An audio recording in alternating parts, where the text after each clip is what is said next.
Welcome all. इस video में हम बजट के लिए एनालिसिस देखेंगे क्योंकि कल यानी सैटरडे 1 तारीख को यूनियन बजट डिक्लेयर होने वाला है। तो निफ्टी बैंक निफ्टी में हम बजट के दिन कैसे क्या कामकाज कर सकते हैं वो चीज़ें यहाँ डिस्कस करेंगे और मैं प्रीवियस ईयर्स के कुछ 4-5 साल के आपको चार्ट भी दिखाऊंगा एनालिसिस करके कि कैसे क्या कोई फिक्स पैटर्न होते हैं, क्या मार्केट किस तरीके से वर्क करता है बजट के दिन। अगर वो हम समझ गए कि प्रीवियस डाटा देख के कि पहले मार्केट ने कैसे वर्क किया है तो हमें कल के दिन बहुत ज़्यादा हेल्प होगी कि नेक्स्ट मतलब कल के दिन हमें क्या करना है। ठीक है, लेकिन उससे पहले थोड़ा बजट के एक दिन पहले मतलब ये भी मुंह देख लेते कि आज के लिए क्या एनालिसिस किया था, क्योंकि कल बहुत क्लियर देखा था हमने कि कहीं ना कहीं मैंने आपको बताया था हम बुलिश साइड ही जाएंगे, मार्केट में रेजिस्टेंस टेस्टिंग बाकी है। और ये भी बताया था कि ओपनिंग के बाद थोड़ा सा नीचे आया मार्केट या नीचे मिले तो निफ्टी तो मार्केट ओपन होते से ही निकलने लगा ऊपर, लेकिन बैंक निफ्टी ने बहुत बढ़िया सेटअप यहाँ पे आज के दिन देखा है। बैंक निफ्टी देखिए क्या हुआ, कल यहाँ था क्लोजिंग, कल ही हमने देखा था कि ये 49,650 के पास रेजिस्टेंस, इसको टेस्ट करने जरूर आएगा। अगर नीचे ओपन होता है और कुछ सेटअप बनता है तो हम जरूर प्लान करेंगे ट्रेड, ये हमारा एनालिसिस था। आज देखिए गैप डाउन ओपन हुआ, बढ़िया एक रिट्रेसमेंट भी दी, क्योंकि कंटिन्यूएशन में हम ट्रेड नहीं ले सकते तो रिट्रेसमेंट भी दी और एक यहाँ पे अच्छा डबल बॉटम जैसा सेटअप भी बनाया, ब्रेकआउट भी दिया और लगभग 450 पॉइंट का मूव दिया और एग्जैक्ट ये 650 के रेजिस्टेंस तक गया देखिए। और वहीं से यहाँ पे एक रिवर्सल भी दिखाया लगभग 300 पॉइंट का, यहाँ से 400 से 450 पॉइंट का एक मूव रिवर्सल भी दिखाया। बट वही था, प्रीमियम तो बहुत ज़्यादा हाई थे, मैं तो आज थोड़ा सा दूर ही था मार्केट से, लेकिन एज पर एनालिसिस बहुत अच्छा सेटअप बना और अच्छा मोमेंटम भी देखने को मिला। जिन्होंने लिया होगा एक अच्छा खासा प्रॉफिट भी बुक किया होगा, कमेंट में ज़रूर बताइएगा। ठीक है, अब चलिए बजट के लिए देख लेते कैसे क्या हम प्लान कर सकते हैं। तो मैं सबसे पहले आपको क्या करता हूँ ना, प्रीवियस ईयर्स के मैंने कुछ चार्ट निकाल के रखे वो दिखाता हूँ तो आपको समझ में आएगा। एक चीज़ समझे, बजट होता है क्या है ना, यूनियन बजट में खास करके न्यूज़ बेस्ड मूव आते हैं। कैसे आते हैं? न्यूज़ बेस्ड मूव आते हैं क्योंकि प्राइस एक्शन को मार्केट फॉलो करता है, लेकिन इतना नहीं फॉलो करता है क्योंकि जैसे जैसे यहाँ पे अनाउंसमेंट होगी, जैसे स्पीच शुरू होगी, मतलब स्पीच से पहले तो देखिए मैं यहाँ पे चार्ट पे बताता हूँ आपको समझ में आएगा। ये चार्ट है प्रीवियस ईयर के, ये निफ्टी का है 2024 का। ठीक है, ये ओपन कर देता हूँ, ये है निफ्टी का 2024 का चार्ट। पिछला बजट लगभग साइडवेज था, पिछले बजट के बारे में ज़्यादा डिस्कस करके कोई फायदा नहीं है, पिछला बजट साइडवेज था। लेकिन इससे भी आपको एक चीज़ सीखने मिलेगी, क्योंकि क्या होता है नए लोग जो आते हैं ना, न्यू बीज जो है, ठीक है, न्यू है, बिगिनर है, उनके मन में क्या होता है ना कि बजट है, एक बड़ा इवेंट है, बहुत बड़ा प्रॉफिट बना लेंगे, 10,000 लगा के मैं 1 लाख 2 लाख बना लूंगा, ये सोच के आते हैं। तो ये भी समझिए कि बजट साइडवेज भी जाते हैं।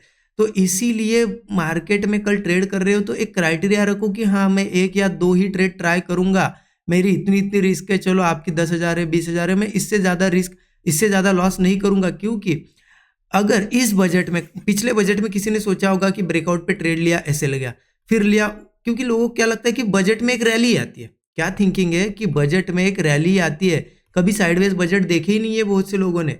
तो ये समझ के अगर ट्रेड करते हो तो आप क्या करोगे, हर जगह ट्राई करोगे, यहाँ ट्राई करोगे कॉल, आपका एसएल जाएगा, फिर ट्राई करोगे नहीं अब तो रैली आएगी ही आएगी, फिर एसएल जाएगा, फिर ट्राई करोगे, अब तो रैली आएगी, फिर एसएल।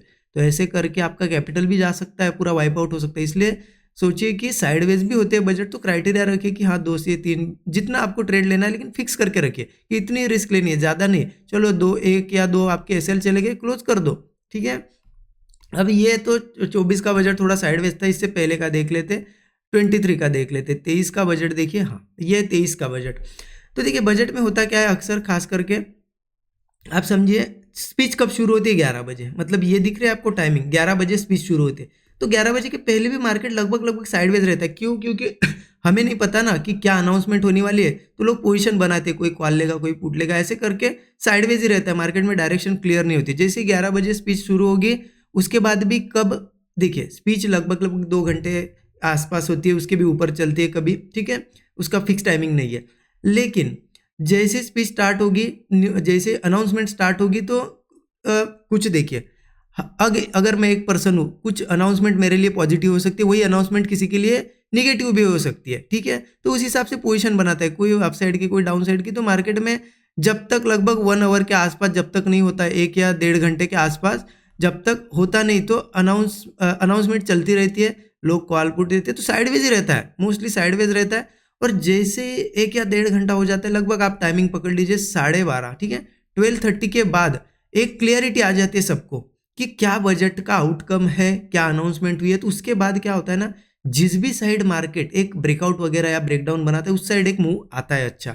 ठीक है। तो आप ये देखिए, ये 12 बजे का टाइमिंग है, लगभग आप 12:30 बजे के आसपास देखिए एक ब्रेकआउट बना था मार्केट में, तो एक मोमेंटम एक अच्छा आ गया। तो हम क्या कर सकते हैं कि जैसे बजट स्पीच खत्म होते आई जो भी आउटकम होता है, ये ब्रेकआउट कैसे पता चलेगा, बड़ी बड़ी कैंडल्स के साथ आएगा, तो हम ट्रेड प्लान कर सकते हैं। लेकिन ध्यान रखना, ऐसा नहीं कि ब्रेकआउट आ गया तो बस ऊपर ही जाता रहेगा, मार्केट रिवर्सल भी देता है। देखो कितना ज्यादा रिवर्सल, ये क्यों होता है ना, आप पिछले भी बजट में दिखाता हूँ आपको, मोस्टली मार्केट एक मुंह देके रिवर्सल ज्यादा करता है। क्यों? क्योंकि देखिए अब ये आ गया ब्रेकआउट, सबको क्या लगेगा यहाँ पे, थिंकिंग क्या होगी कि अच्छा बजट गया, आउटकम अच्छा है तो इसलिए ऊपर जा रहा है। रिटेलर यहाँ यहाँ ट्रेड नहीं बनाएंगे, रिटेलर कहाँ बनाएंगे, यहाँ कॉल वाले ट्रेड्स बनाएंगे कि अब चलो ऊपर जाएगा, और मार्केट उसका ही फायदा उठाता है, सभी के स्टॉप लॉस खाने नीचे आता है ना। तो इसीलिए हमें क्या करना है, 12:30 के बाद अगर कोई अच्छा ब्रेकआउट वगैरह बनता है या ब्रेकडाउन बनता है तो उस साइड एक ट्रेड हम प्लान कर सकते हैं। लेकिन ध्यान रखना, अब ये मत थिंकिंग रखना कि बहुत बड़ा मूव आया तो बहुत बड़ा प्रॉफिट होगा, क्योंकि स्टॉप लॉस भी बड़े होंगे। क्योंकि नॉर्मल दिन हम कितना प्रॉफिट लेते हैं, मान लो 100 पॉइंट लेते हैं, ठीक है, तो स्टॉप लॉस हमारा कितना होता है, लगभग 20 पॉइंट। तो आपको 100 पॉइंट मिल रहे, 20 पॉइंट का स्टॉप लॉस लगा रहे, लेकिन यहाँ कैंडल्स भी बहुत बड़ी बड़ी बनेगी, बजट के दिन कैंडल्स बहुत बड़ी बनेगी। तो आपको भले ही यहाँ पे 300 पॉइंट का मूव मिल रहा है, लेकिन आपका स्टॉप लॉस भी 60 पॉइंट का है। नॉर्मली अगर 20 रहता है तो 3 गुना ज़्यादा स्टॉप लॉस भी है, तो आपको उसके हिसाब से ही प्लान करनी पड़ेगी ना क्वांटिटीज। आप अगर 20 पॉइंट का स्टॉप लॉस है तो 100 क्वांटिटीज लेते हो, तो यहाँ 100 ले सकते हो क्या, आपका लॉस तो बहुत बड़ा होगा। तो आपको क्वांटिटी भी उसके हिसाब से 30 ही लेनी पड़ेगी, मतलब एग्जांपल ले रहा हूँ मैं। तो मिला जुला के बजट के दिन स्टॉप लॉस के हिसाब से उतना ही टारगेट मिलता है जो नॉर्मल डेज में मिलता है। तो बजट में इतनी ज़्यादा हाइप नहीं बनानी है कि बजट है ऐसा है वैसा है, नॉर्मल क्वांटिटीज, कम क्वांटिटी प्लान करो, क्योंकि स्टॉप लॉस भी बड़े देने पड़ेंगे आपको अगर रिवर्सल होता है या गलत होते हो तो, ठीक है। तो देखिए इस तरीके से होता है। 12:30 के आसपास मार्केट में एक मोमेंटम आता है, मतलब फिक्स टाइमिंग नहीं 12:30, लेकिन 12 बजे के बाद चालू हो जाता है। एक अच्छा ब्रेकआउट मिल जाए उस साइड हम ट्रेड ले सकते हैं। लेकिन एक चीज़ ध्यान रखना, बहुत बड़े टारगेट्स के भी ये मत रखना कि वन साइड भागेगा, क्योंकि मोस्ट ऑफ द बजट आप देखना रिवर्सल भी हुए। तो ऐसे में आप क्या कर सकते हैं, अच्छा मोमेंटम मिल जाए ना तो 70-80% क्वांटिटी कर लो बुक, प्रॉफिट बुक कर लो, वापस नहीं देना है मार्केट को। उसके बाद बाकी क्वांटिटी होल्ड करो, आपको अगर लग रहा है ऊपर जाएगा या कुछ। और रिवर्सल कैसे पता चलेगा, जो मुंह आता है ना उसका लगभग 40-50% अगर, क्योंकि मार्केट में अगर कंटिन्यू भी जाएगा, देखिए एक पिछला भी बजट में दिखा देता हूँ आपको, कंटिन्यू जाने वाला एक बजट है, ये है, हाँ ये बजट देख लो 2021 का है। कैसे गया था मार्केट, देखिए 12 का टाइमिंग है, 12:30 बजे के आसपास एक ब्रेकआउट आया, कंटिन्यू गया, लेकिन कैसे गया देखिए, ऊपर जाता है रिट्रेसमेंट करता है। अब यही रिट्रेसमेंट हो सकता है रिवर्सल में भी कन्वर्ट हो। तो आपको ध्यान रखना है, पहले मुंह पे बुक कर लेना है अच्छा खासा प्रॉफिट, और फिर होल्ड करना है बाकी क्वांटिटी। अगर ऊपर जाता है तो बड़ा प्रॉफिट होगा, रिवर्सल होता है तो निकल जाना। और अगर ये मुंह का 50% से ज़्यादा रिवर्स हो रहा है तो समझ लो पूरा पूरा रिवर्स हो सकता है, ठीक है। ओके, तो पहले हमने क्या देखा, 24 का बजट देखा, ये वाला 23 का देख लो, 22 का देख लो, फिर इसके बाद, ठीक है। यहाँ पे भी क्या हुआ था आप देखो, लगभग ये 12 का टाइमिंग है, उसके बाद आधे घंटे बाद ही, मतलब 12:30 के आसपास एक बढ़िया बड़ी कैंडल्स के साथ ब्रेकडाउन आया और एक अच्छा मूव आया और पूरा रिवर्सल हो गया। अब ये रिवर्सल कहाँ होगा ये फिक्स नहीं है, प्राइस एक्शन में हम लेवल्स तो देखेंगे, लेकिन ये रिवर्सल कहीं से भी हो सकता है। इसलिए ध्यान रखना है आपको, पहला मूव कैच करके अच्छा प्रॉफिट बने तो बना लेना है, ठीक है। इससे पहले का भी देख लेते हैं हम, इससे पहले का बजट 2021 का देख लेते हैं। देखिए 2021 में कंटिन्यूएशन हुआ था, लेकिन ब्रेकआउट लगभग लगभग आप देखिए 12:30 के आसपास ही आया था, 12:30-1 बजे के आसपास ही ब्रेकआउट आया था। तो एक पैटर्न है, ये बहुत सालों से चल रहा है। तो देखना अगर इस हिसाब से अगर कुछ बनता है तो एक अच्छा हमें ट्रेड मिलेगा। इससे पहले का देख लेते हैं 20 का यहाँ पे भी आप देखिए ब्रेकआउट कब बना, बड़ी कैंडल्स के साथ ब्रेकआउट कब बना, 12:30 के आसपास ही बना, 12 बजे की ये कैंडल है उसके बाद ही बना। देखिए इस तरीके से ब्रेकआउट बना। तो आप देखना 12 बजे के बाद एक बड़ी बड़ी कैंडल्स के साथ ब्रेकआउट बनता है ना, जिस भी साइड उस साइड मार्केट निकलता है, कच्चा पहले मूव देता है फिर रिवर्सल करता है। देखिए रिवर्सल भी आया यहाँ पे। तो इस तरीके से ट्रैपिंग भी होती है बजट में। ये तो हो गया निफ्टी के, ठीक है। ये बैंक निफ्टी का देख लीजिए चार्ट, ये है 2024 का बजट, पूरा साइडवेज था, इसको छोड़ ही दीजिए, इसमें तो किसी ने पैसा नहीं बनाया। 23 का देख लीजिए, देखिए 12:30 के बाद एक अच्छा मूव आया और फिर एक रिवर्सल आया, ठीक है। 2022 का भी देख लीजिए, एक नीचे का मूव आया फिर रिवर्सल आया, ठीक है। 21 का भी देख लीजिए, एक मूव आया फिर उसने कंटिन्यू किया, क्योंकि किसी साल कंटिन्यू करेगा किसी साल रिवर्सल भी देगा, तो हमें नहीं पता ना कंटिन्यू होगा या रिवर्सल। एक अच्छा मूव में प्रॉफिट बुक कर लो और बाकी फिर होल्ड कर रहा थोड़ी बहुत क्वांटिटी। 20 का अगर देखा जाए तो 20 का भी देखिए लगभग 12, हाँ 20 का भी लगभग लगभग साइडवेज था, ज़्यादा कुछ यहाँ पे मुझे दिख नहीं रहा है, ठीक है, कंफर्म नहीं हूँ मैं इसी दिन था या नहीं 20 का, ठीक है, 20 का और 19 का, ठीक है। तो इतने मैंने चार्ट आपके लिए थोड़ा एनालिसिस पर्पज से निकाले थे, तो आई होप आपको समझ में आया होगा। तो मैं आपको थोड़ा कंक्लूड कर देता हूँ ये करना क्या है। तो वीडियो हो सकता है थोड़ा सा बड़ा बने, लेकिन पूरा देखना आपको, क्योंकि बजट का सेशन है, इंपॉर्टेंट सेशन है। तो देखिए कंक्लूड करूँ तो बजट में साइडवेज भी हो सकता है, बजट डायरेक्शनल भी हो सकता है, या फिर ट्रैप वाला भी हो सकता है, वन एक साइड जाए और फिर रिवर्सल करे। तो आप आपकी रिस्क पहले फिक्स कर लो, उसके हिसाब से प्लान करना, क्योंकि आप अगर एक या दो बार गलत हो रहे हो कल के दिन तो क्लोज कर दो सिस्टम। ज़्यादा आप ट्रेड करोगे ईगो पे लेके कि नहीं बड़ा इवेंट है, मैं आज ऐसे कैसे पैसा नहीं बनाऊंगा, ऐसा सोचोगे ना, तो आपका लॉस ही होने वाला है। ये एक चीज़ ध्यान रखना। ये तो पहली चीज़ हो गई कि रिस्क आपकी फिक्स कर लो। दूसरी चीज़, लगभग 12 बजे या फिर 12:30 बजे के आसपास एक बड़ी कैंडल्स के साथ ब्रेकआउट आता है ना, जिस भी साइड, उस साइड पॉसिबिलिटी ज़्यादा होती है। मैं पिछला डाटा आपको दिखा रहा हूँ, मैं कुछ खुद का नहीं बता रहा हूँ कि ऐसा होता है। पिछले पूरे चार्ट दिखाए मैंने, उससे भी पीछे के आप जाके देख लो, देख सकते हो आप, ठीक है। तो और एक ध्यान रखना, एक तीसरा एक पॉइंट ध्यान रखना, एक बड़ा मूव अगर आता है, एक मूव आता है बिग, तो उसमें प्रॉफिट बुक कर लो। क्या करो, प्रॉफिट बुक कर लो, कुछ ना कुछ 70-80%, क्योंकि रिवर्सल भी, बहुत बजट्स रिवर्सल भी हुए हैं, तो आप प्रॉफिट वापस मत जाने देना, ठीक है। और ये तीन चीज़ें इंपॉर्टेंट है। बाकी अगर फोर्थ पॉइंट मेरी तरफ से ऐड करता हूँ, अगर नहीं समझ रहा है, और प्रीमियम का भी बिहेवियर देखिए कैसा है, क्योंकि प्रीमियम बहुत ज़्यादा हाई रहेंगे, आप सही भी जाओगे तो भी प्रीमियम डीके भी बहुत होगा, डीके बहुत होगा। तो ध्यान रखना, अगर प्रीमियम का बहुत ही ज़्यादा वोलेटाइल बिहेवियर है तो भी आप सिस्टम क्लोज कर देना, ज़रूरी नहीं है कल पैसा बनाना ही है, राइट। तो ये 3-4 पॉइंट्स आपके लिए मैंने बनाए, ध्यान रखना। आप करना कैसे है ट्रेड, क्या कोई लेवल्स कुछ यहाँ पे देख सकते, देखिए न्यूज़ वाला कल का दिन है, तो प्राइस एक्शन में बताऊंगा आपको, प्राइस एक्शन भी बताता हूँ क्या बता रहा है प्राइस एक्शन, और लेवल्स भी देख लेंगे। लेकिन थोड़ा ध्यान रखना, स्ट्रक्चर वाइज ही काम करेगा कल का मार्केट, ठीक है। अगर प्राइस एक्शन के हिसाब से देखा जाए ना, तो देखिए बैंक निफ्टी में मैं वीकली चार्ट आपको दिखाता हूँ। वीकली चार्ट क्या बता रहा है, ये वीक की जो फ्राइडे की कैंडल अब क्लोज हो गई, कहीं ना कहीं ये 2 वीक से ये कैंडल पूरी नीचे ओपन होकर ऊपर गई है, इसका मतलब बुलिश प्रेशर है। बट जहां से ऊपर गई ना, यहाँ सपोर्ट भी नहीं है।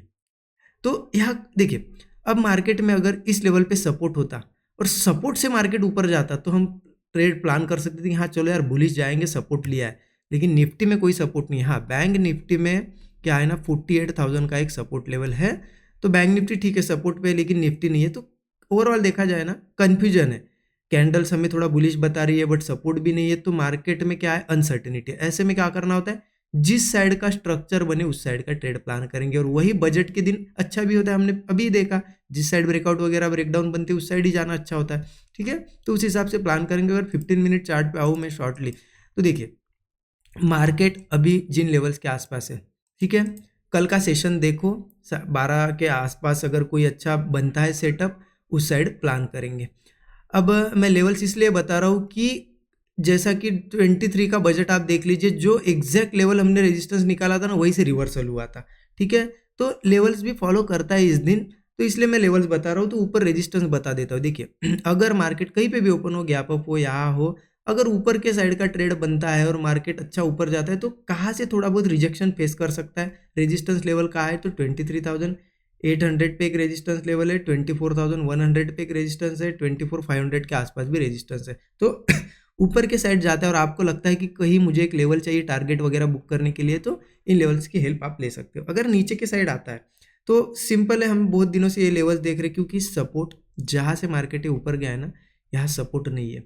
तो हो सकता है बजट में ये पॉसिबिलिटी है कि मार्केट थोड़ा बहुत ओपन हो के यहाँ वापस सपोर्ट टेस्ट करने भी आ सकता है। लेकिन एक ये भी पॉसिबिलिटी है कि बजट 1-2 दिन बजट के बाद वो ऊपर जाते हुए दिखा है, लोगों को लगे कि हाँ बजट पॉजिटिव रैली करेगा, फिर नीचे आ सकता है। इसीलिए कल के दिन थोड़ा स्ट्रक्चर बेस ही प्लान करो, ठीक है। ज़्यादा कुछ दिमाग लगाएंगे हम तो गलत हो सकते हैं। इसलिए ये ऊपर के लेवल है। नीचे के अगर बताओ मैं, 22,680 पे रेजिस्टेंस है, 22,560 पे रेजिस्टेंस है। अगर नीचे ही आता है बहुत ज़्यादा, 22,000 के आसपास भी रेजिस्टेंस है। तो ये नीचे के लेवल से ऊपर के लेवल्स, जिस भी साइड मुंह आता है, आप as a target booking levels इन्हें रख सकते हो, ठीक है। बाकी तो बजट में कैसे ट्रेड प्लान करना है मैं तो आपको बता ही दिया। अब बैंक निफ्टी का देख लेते, बैंक निफ्टी का भी देखेंगे ना, 15 मिनट चार्ट पे आ जाते। बैंक निफ्टी ने लगभग क्या किया है ना, ये 48,000 जो है ना, यहाँ पे एक अच्छा सपोर्ट है, तो बैंक निफ्टी है थोड़ा सपोर्ट जोन पे। अदर बाकी लेकिन निफ्टी को देख के बैंक निफ्टी भी थोड़ा मूव करेगा। ऐसा तो नहीं निफ्टी गिरेगा और बैंक निफ्टी बढ़ेगा, ठीक है। तो बैंक निफ्टी के अगर लेवल्स बताऊँ ना मैं, तो आप अगर प्लान करते हो स्ट्रक्चर के हिसाब से तो ऊपर जाता है ना तो लगभग 50,160 लेवल एक रेजिस्टेंस अच्छा है, 50,860 भी एक रेजिस्टेंस है, 51,600 ये अच्छे रेजिस्टेंस है ऊपर। एज अ रिजेक्शन लेवल आप इन्हें कंसिडर कर सकते हो। नीचे आता है तो फिर ये 48,000 ही सपोर्ट लेवल है, नीचे बहुत दूर है सपोर्ट मार्केट में, बीच में मुझे कोई सपोर्ट अच्छा दिख नहीं रहा है, ठीक है। तो बाकी इस हिसाब से ही प्लान करेंगे। आई होप आपको समझ में आई होगी चीज़ें मैंने क्या बताया क्या नहीं, ठीक है। और बाकी जो भी कुछ अगर मुझे सेटअप वगैरह अच्छा दिखता है तो जो स्टूडेंट ग्रुप है टेलीग्राम स्टूडेंट ग्रुप, ठीक है, उसमें मैं शेयर करने की ज़रूर कोशिश करूँगा, ठीक है। और जिन लोगों को स्टूडेंट ग्रुप ज्वाइन वगैरह करना है तो वीडियो के डिस्क्रिप्शन में लिंक है 6 मंथ मेंटरशिप प्रोग्राम की, उसमें आपको 5 डेज़ का पूरा मास्टर क्लास भी है रिकॉर्डेड, वो पहले आप पूरा वॉच कर लेना और फिर आपको ही समझ में आएगी चीज़ें कैसे क्या करना है। अदरवाइज बाकी मैं डेली आपको 6 मंथ तक मेरे ट्रेड जो है शेयर करता रहूँगा उस ग्रुप में, तो आप ज़रूर ज्वाइन कर सकते हो। उस पर कूपन कोड भी चल रहा है FIRST, ये कूपन कोड यूज़ कर लीजिए, ठीक है, क्योंकि सैटरडे संडे के बाद आई थिंक ये कूपन क्लोज हो जाएगा, तो ज़रूर यूज़ कर सकते हो। बाकी एनालिसिस आपको कैसा लगा, मेरे एफर्ट्स कैसे लगे, आप ज़रूर कमेंट में बताइए, वीडियो को ज़रूर लाइक करें। Thank you so much everyone.